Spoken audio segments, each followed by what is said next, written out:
麗水世博2012預告。咦？呢個係海馬公園水族館啊？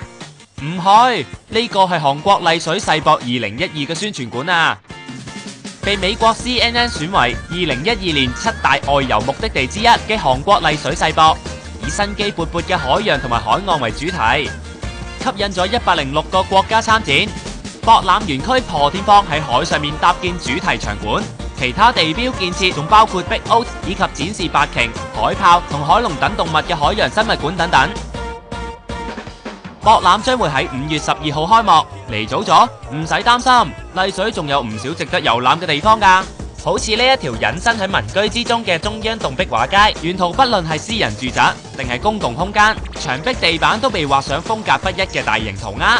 壁畫步道一共有7段，壁畫總長1004米，其中有160米以麗水世博為主題。